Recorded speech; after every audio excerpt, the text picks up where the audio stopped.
Ay, good morning mga kigil. Time check, it's 5:15 in the morning. Ayan. Kasi magluluto ako ng babaunin ni Athena sa lunch. Sa school, ano. Hindi na kasi siya nauwi ng lunch time. Doon na siya sa school. So, magluluto ko siya ng gulay ngayon.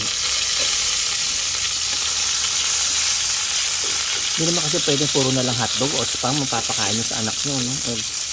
O babaon ng mga anak nyo. Kaya nga siyempre meron din namang gulay-gulay. Ayan.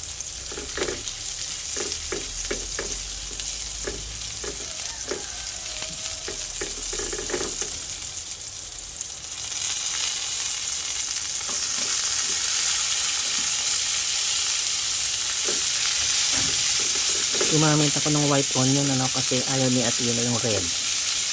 Maanghang daw kaya puti ang gagamitin ko.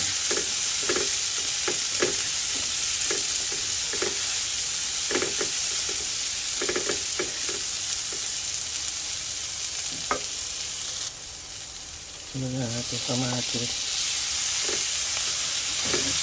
As always, lutuin maigi ang kamatis.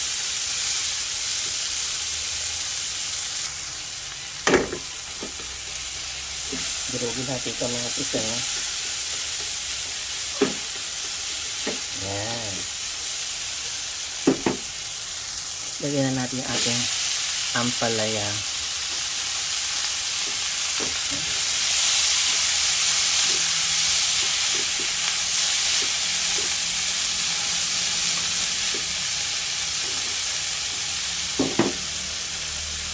Lagyan ng konti pampalasa.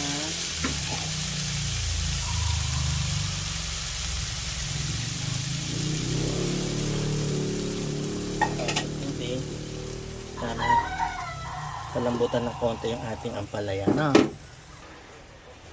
Ayan natin. Ayan. Pag medyo dry na, nalagay na natin yung ating egg. 3 egg to, no? Kasi gusto natin na maraming itlog. Ayan. Cover natin para maluto yung egg.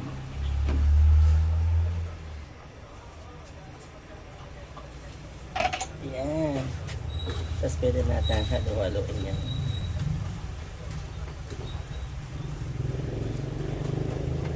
Luto na. Para natin.